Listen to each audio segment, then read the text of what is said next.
Polígrafo de la Estrella de Panamá. Hoy vamos a conversar con el expresidente de la República, Ernesto Pérez Valladares.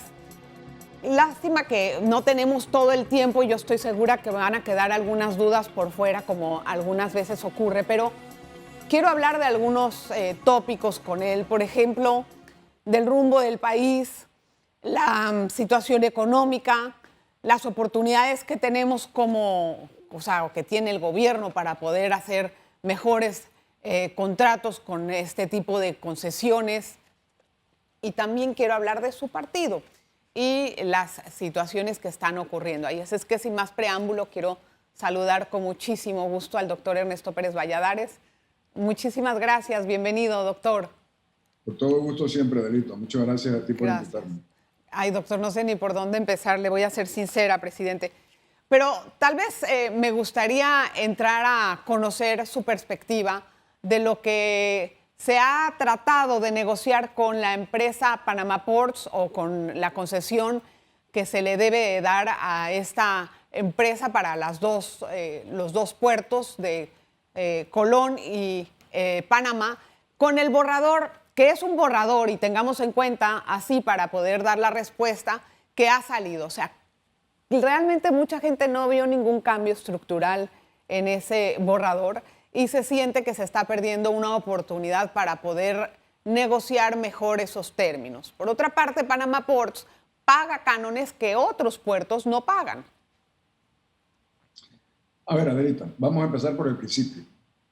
Nosotros heredamos dos puertos, Cristóbal y Balboa, que eran puertos que estaban operando, aunque estaban en muy malas condiciones porque se había dejado de dar mantenimiento por muchísimos años.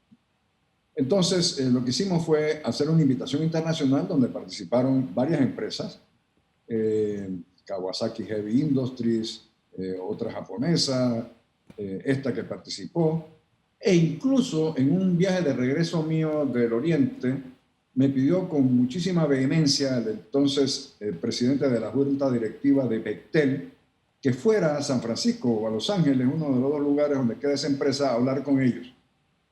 Y yo, aunque ya estaba muy adelantado el tema del concurso, accedí a ir. Y en esa junta directiva con el señor George Shultz, que era el presidente de la directiva y que había sido ministro de State Department, del Departamento de Estado, me pidió un mes más para hacernos una oferta que en sus palabras Panamá no podría rehusar. Yo, contrario a lo que hubiera sido el curso normal, accedí a darle un mes más para que se diera la participación de Bechtel, que dicho sea de paso, fue la peor oferta que recibimos. Entonces, en esas circunstancias escogimos lo que tenemos. Bien, se hizo el mejor contrato que fue posible. Pero luego vinieron la petición de concesiones para nuevos puertos. Acuérdate que me empiezo otra vez a decirte, a estas empresas se les dio dos puertos funcionando, Cristóbal y Balboa. Estaban mal atendidos, sí, pero estaban funcionando. Las concesiones se dieron áreas que fueron construidas, los dragados hechos para hacer los calados, en fin, todo muy diferente. Luego se estableció lo que se llamó la equiparación, que no hace ningún sentido, y tenemos una situación donde lo que se había negociado no fue lo que en efecto se dio. Y adicionalmente, en mi entendimiento, ha habido un manejo muy irregular de las finanzas de la administración de ese puerto, de los puertos de Balboa y Cristóbal, por parte de la empresa que los tiene ahora mismo. ¿En qué sentido? En el sentido de que se han hecho inversiones innecesarias, por ejemplo. Y esas inversiones innecesarias generan depreciaciones, lo cual te da un flujo de efectivo, pero no te da ganancia. Es decir, cuando tú le quitas la depreciación a los ingresos, tus ganancias son menos. Y entonces, lo que le pagan o los dividendos son menos. Y como eso, una serie de circunstancias diferentes que hacen, en mi concepto, la experiencia de darle nuevamente ese contrato a esa empresa inaceptable. Sí. Ahora, puede ser así, pero en este momento es lo que el gobierno está... se entiende que ese es el rumbo que está tomando la negociación en este momento. Sí, puede ser, pero yo creo que uno puede perfectamente decirles, con todo cariño y con toda sinceridad, que el gobierno actual tiene la mejor oportunidad de lograr un mucho mejor contrato o con estos señores o con otros. Siempre y cuando tengamos como prioridad los intereses nacionales y no acomodar a nadie. Y cortar, perdón, continúe, yo creo disculpe. que el gobierno puede perfectamente bien decir que no va a renovar este contrato automáticamente porque ha habido incumplimiento, y lo ha habido, y luego abrir a una negociación o con ellos mismos, o yo preferiría una negociación internacional para un nuevo operador de los puertos. La pregunta es si esto nos va a traer consecuencias internacionales en las cortes internacionales por algún tipo de insatisfacción de la empresa, o que podamos entrar en ese tipo de dolor de cabeza, por así llamarlo, ¿no? Déjeme decirle que si alguien tiene querellas internacionales contra la empresa es el gobierno de Panamá, el Estado panameño, no son ellos los que se pueden querellar contra nosotros, por la forma como han administrado ese contrato.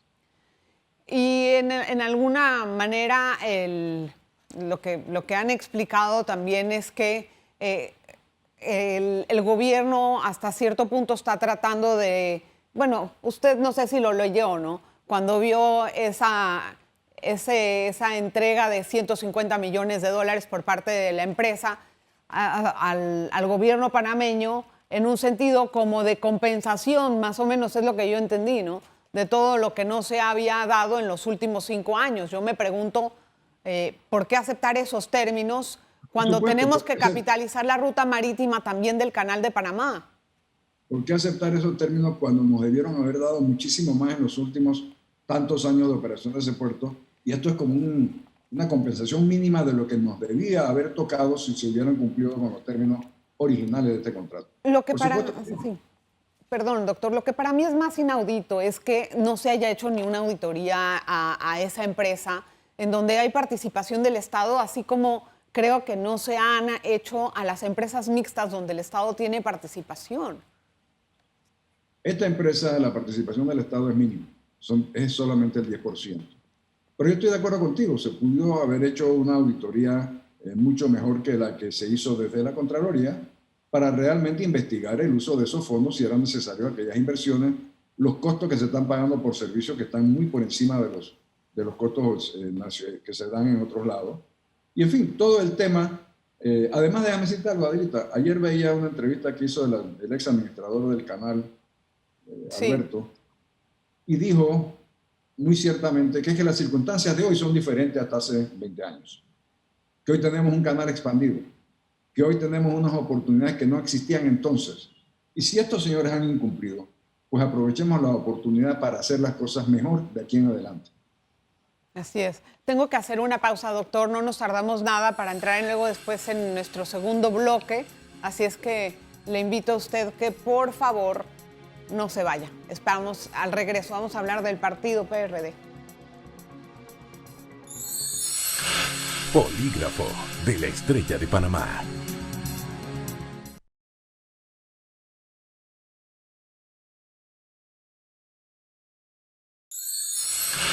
Polígrafo de la Estrella de Panamá.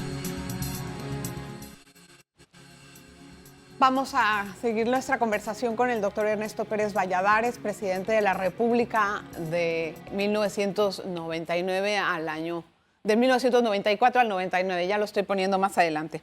Doctor, me gustaría que me diera una lectura de lo que está pasando en su partido, porque eso, aunque se vea como una lucha interna o un problema interno, impacta muchas decisiones de las que, o mucho el ambiente, ¿no?, político del país, y de igual forma pienso yo que la manera de gobernar. Se sabe que hay una lucha interna entre el vicepresidente Carrizo y el secretario general por la secretaría del partido, y que el primero tiene intenciones electorales para el próximo periodo. Entonces yo me pregunto, ¿cómo mira usted ese panorama? Adrita, lo primero que te tengo que decir es que yo no doy por cierto lo que tú aseguras. A ver, cuénteme, ¿cuál es la versión? No, yo pienso que ahí lo que hay es una insatisfacción por parte de la dirigencia del partido por no haber logrado lo que pretendieron lograr en su momento. Y esa insatisfacción, desde mi punto de vista, viene desde el momento en que son los diputados los que manejan el partido. Es decir, donde los intereses de la Asamblea de los Diputados, intereses políticos y económicos, son los que privan en el manejo del partido y no los intereses del gobierno y los intereses y el objetivo del país. De manera que yo no estoy seguro de que lo que tú dices al principio sea la realidad. O sea, que haya una lucha entre Carrizo y Pedro Miguel. No, en segundo lugar, déjame decirte que yo siempre he pensado que es el presidente de la República el que debe liderar el partido, que debe ser el secretario general del partido, y lo sigo diciendo y lo sigo pensando. Esa ha sido nuestra experiencia, fue nuestra experiencia tanto conmigo como con Martín. En ambos casos fuimos primero secretario general, sí, y luego presidente, sí. Pero nunca es tarde para lograr la secretaría general y en consecuencia el apoyo político del partido para llevar adelante los propósitos del gobierno. Así que a mí me parece que en toda forma, quien debe liderizar en estas circunstancias el partido es el presidente Cortizo. Eso no significa que eventualmente en el próximo relevo no sea el que herede esa dirigencia o el que pueda aspirar a ser el dirigente, el vicepresidente Carrizo, que tiene todo el derecho de serlo.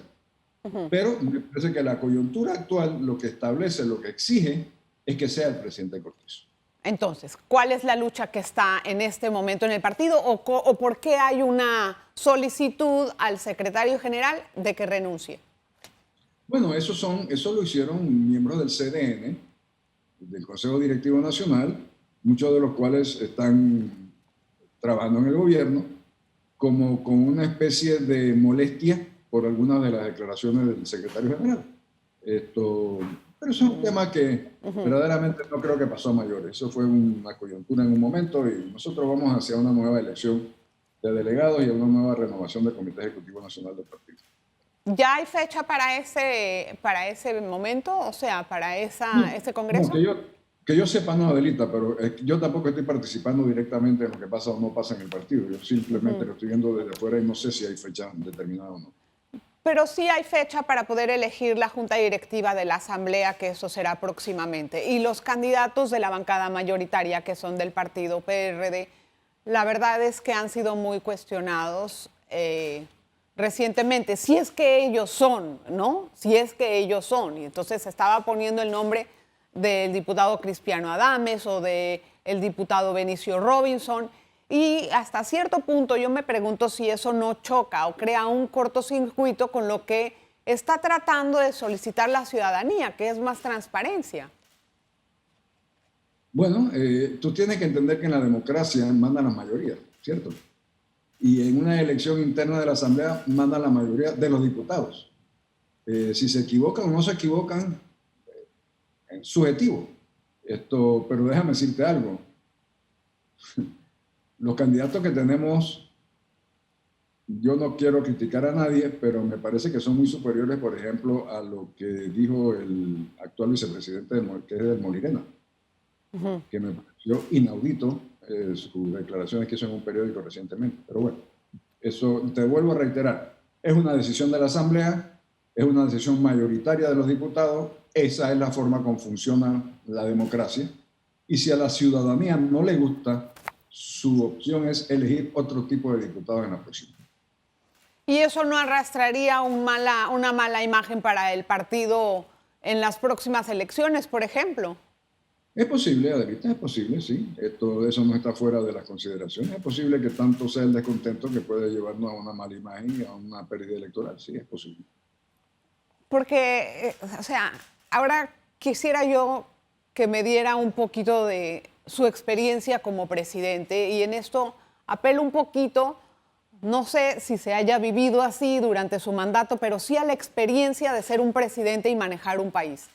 En este momento tenemos una situación muy difícil económica y el gobierno ha adquirido deuda para poder subsanar toda la carencia pues, que hemos pasado, que no vale ni la pena regresar a eso porque ya conocemos las causas.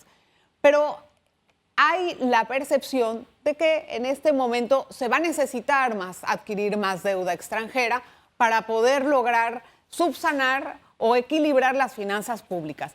¿Cuál sería su manejo si usted estuviera en el gobierno en este momento y tuviéramos ya, obviamente, o sea, considerando todo lo que nos hemos endeudado?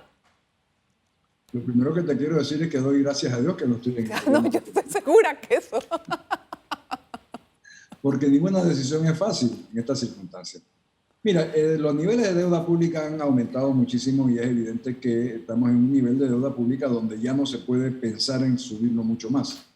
Sin embargo, déjame darte un orden de magnitud. Nosotros tenemos ahora mismo un nivel de deuda pública, si lo mides con relación al Producto Interno Bruto, la relación deuda-PIB, de alrededor de, digamos, 70%.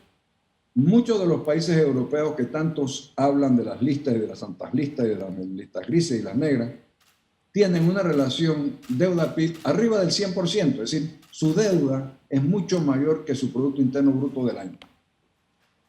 ¿Nosotros no queremos llegar allá? No. Pero entiendo que estas son circunstancias que nunca, jamás se habían vivido.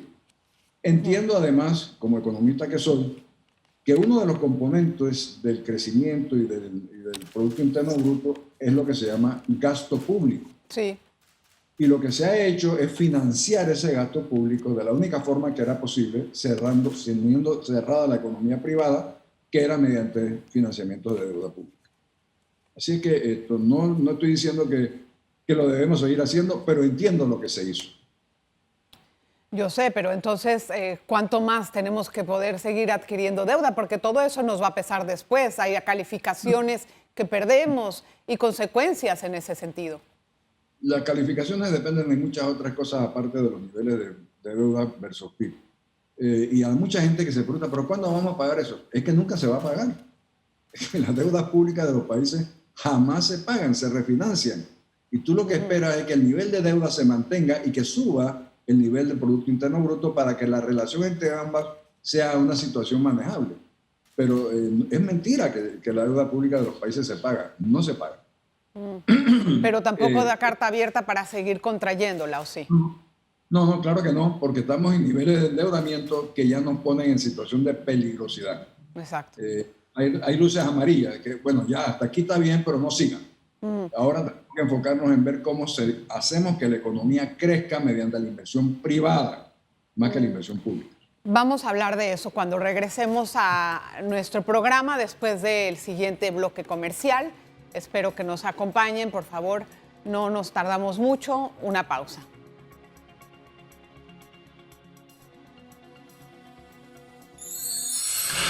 Polígrafo de la Estrella de Panamá.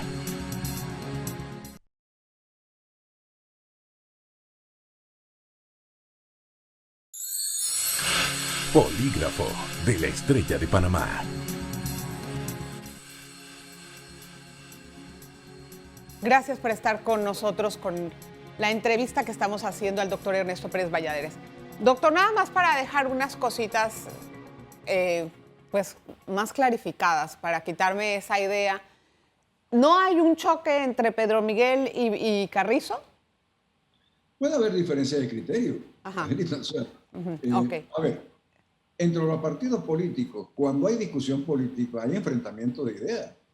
Eso es perfectamente saludable. Yo no veo que eso sea criticable en ningún partido político. Al contrario, pienso que entre más punto y contrapunto haya en una discusión sobre un tema político, más enriquece la decisión al final del día. Bien, bien. Nada más quería dejar eso porque me quedé con la idea. Hablando acerca de la recuperación y la empresa privada. Doctor, en este momento el gobierno ha dicho que no va a subir impuestos, tomando en consideración todo lo que está pasando con nuestros países vecinos y las consecuencias que ocurrieron ahí. Pero a mí me preocupa algo importante. El país en realidad, o los gobiernos, en los últimos gobiernos, se han quistado ese sistema clientelista de lobismo, de agilizar pagos, de adjudicarse proyectos de infraestructura para cierto grupo de empresas, y las oportunidades de inversión no son iguales para todas las empresas que quieren venir a invertir. Entonces yo me pregunto, estamos apostando a la empresa privada, pero ¿cómo vamos a invitar a esos empresarios a un país en el que hay una economía de amiguetes, citando a su gran amigo Guillermo Chapman? Bueno, mira, lo primero que te quiero decir, Adelita, es que ese método que tú describes también se llama corrupción. Yo creo que las cosas hay que llamarlas por su nombre. Mire, nosotros en la práctica de mi administración, lo que hicimos con la invitación de participar, por ejemplo, de empresas privadas para hacer obras públicas, era que se determinaba el tipo de obra que queríamos, el financiamiento que requeríamos, las condiciones que estaban dadas, y luego hacíamos que todos los que querían participar las aceptaran como buenas. Entre ellos también estaba, por supuesto, cuándo el Estado va a pagar, cómo va a pagar, todo estatuido. Y lo único que se hacía en el momento de hacer una licitación o hacer una oferta de precios era ver cuál era el mejor precio para el Estado. Y de esa manera no había discusión. Así hicimos todas las licitaciones públicas. Eso es un tema. El otro tema es inversión meramente privada. Yo creo que el inversor privado, una de las cosas que más requiere es que haya, primero, transparencia y segundo, un órgano judicial que asegure que haya el cumplimiento de las leyes. Y ahí tenemos unas tareas muy pendientes en ambos temas.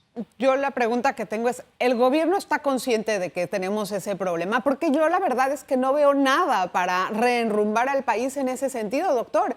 Y eso es lo que a mí realmente me preocupa, porque eso conlleva a toda una gama de corrupción en el país casi imposible pues no sé, de erradicar. Bueno, Adelita, esa pregunta tiene que hacerse al gobierno. Yo afortunadamente no soy gobierno, pero entiendo que hay conciencia de que nosotros tenemos que tener un sistema judicial que funcione adecuadamente y a tiempo, que no tengamos la dilación que tenemos en el actual y obviamente que quien infrinja la ley sea castigado y sea castigado ejemplarmente. Yo creo que mientras no tengamos eso, o sea, el inversor privado no está obligado a venir a Panamá. Puede irse a cualquier otro país vecino, incluso a Costa Rica, a Colombia, a cualquier otro país. O sea, nadie te forza a ti como inversor a tener que venir a invertir en Panamá. Lo haces si ves condiciones favorables para tu desarrollo económico, si ves condiciones favorables para tu inversión, si sientes que tu inversión va a ser segura, si sientes que las leyes son seguras, si sientes que hay transparencia en el gobierno. Si esos criterios no se dan, evidentemente el inversor se va a otro lado donde sienta que haya mayor seguridad. Pero si y el gobierno mismo está apostando a que vamos a tener inversión económica. Doctor, yo tengo una pregunta que se la quiero hacer y me gustaría que me la cuente desde lo que usted pudo haber vivido como presidente. ¿En qué momento, cuando se sientan los presidentes en la silla, después de haber pasado por toda una gran campaña electoral, conociendo a la gente, las necesidades, etcétera, en qué momento, cuando están en el poder, se disocian de esa realidad? Si es que pasa. Porque le ha pasado a muchos gobiernos. Yo estoy segura que en algún momento pudo haber pasado. Yo quiero retomar el tema de la Secretaría General del Partido, Adelita, porque yo creo que uno de los mecanismos políticos más interesantes que hay en las democracias, y sobre todo en las democracias pequeñas como las nuestras, pequeñas de tamaño, digo yo, es mantener un contacto permanente con los dirigentes de tu partido y a través de ellos, ¿con quién? Con tus electores. Yo creo que si tú divorcias eso, si tú cortas ese vínculo, quedas entonces forzado a hacer cosas que pueden ser o no productivas para seguir entendiendo lo que la población quiere y siente. Por eso regreso. A mí me parece que el presidente de la República es quien debe liderizar el partido y mantener esos contactos directamente con los compañeros del partido y a través de ello con la población. Sí, es cierto, esa es una forma de tener comunicación, pero también tiene una docena de ministros, tiene representantes, tiene gente, tiene opinión pública que no le costaría mucho trabajo conocer qué es lo que está pasando de este lado de la cerca. Es decir, él es un hombre bien intencionado, el señor Cortizo, pero hasta cierto punto siento como que está un poco divorciado de lo que está pasando en la realidad. Bueno, eso es entendible. Posiblemente esté rodeado de un grupo de funcionarios que le dicen que todo va bien. Además, muchas de las opiniones que se leen, por lo menos en los medios de comunicación, son opiniones parcializadas que tienen su intencionalidad y en muchos casos entonces el Ejecutivo simplemente la descarta. Dice, no, este es lo que está molestando porque quiere algo o porque no está de acuerdo con nosotros. Por eso yo te digo que el contacto a través de los dirigentes políticos de tu organización política es fundamental. Yo creo que eso nos está haciendo falsa. Eso no se ha dado en esta administración y ojalá se pueda rectificar. Ahora, sí, ya me están diciendo que me queda poco tiempo para acabar. ¿Cuál debería de ser la política económica que debe de seguir el gobierno de aquí en adelante, bueno, ya en la etapa post-pandemia, que hablan de un gran crecimiento, pero pues eso todavía no se está sintiendo en la economía de la micro, la pequeña y también de un poquito más grandes empresas? Lo primero es hacer los cambios necesarios para que la inversión privada se sienta adecuadamente protegida legalmente y que no haya mecanismos que no sean transparentes, sobre todo de la administración de contratos, de la adjudicación de contratos y de los reclamos que puedan surgir. Pienso que además este es el momento en que el Estado tiene que sentarse a evaluar su nivel de gasto público. En la medida en que se pueda ir creciendo la inversión privada, en esa misma medida debiera empezarse a manejar y a bajar el nivel de gasto público. Gasto, he dicho gasto, no inversión. La inversión se tiene que dar y pues un mecanismo que se está explorando son las asociaciones públicas privadas. Pero el nivel de gasto público es el que tiene que ser revisado rápidamente. ¿Usted cree que en la construcción, como dice Chapman, debemos de continuar a hacer otro tipo de economía, no más la construcción? Yo pienso que el nivel de generación de empleo y de crecimiento que se dio a través de la construcción ha venido en franco de crecimiento, no con esta administración, venía desde la anterior. Y ahora mismo hay una sobreoferta de apartamentos y una sobreoferta de oficinas. Entonces tenemos que buscar un esquema de desarrollo, una estructura de crecimiento económico diferente y que tiene, en mi concepto, que basarse mucho más en el uso de los puertos, en el uso de las áreas canaleras, en tomar ventaja verdaderamente de la nueva expansión del canal. Que mira, muchos de los buques que están pasando por el canal se van a los puertos de Colombia porque es que el manejo de los puertos en Panamá es muy caro. Sí. Y como eso, hay muchísimas otras cosas que tenemos que rectificar para ir cambiando la dependencia de la industria de la construcción hacia otro tipo de generación económica, como son, por ejemplo, la prestación de servicios. Hay mucha tarea que hacer, doctor. Ojalá que nos vaya bien. Ay, doctor, muchas gracias por la entrevista. De verdad. Mucho gusto. Siempre a la orden y que esté bien, que siga conservándose próximamente. Felicidades por su cumpleaños, que ya mero va a ser. Así es que gracias, doctor. Gracias, Adelita. Mucho gusto. Gracias a usted también por estar en sintonía del Polígrafo siempre. Le agradezco enormemente y nos vemos la próxima. Polígrafo de la Estrella de Panamá.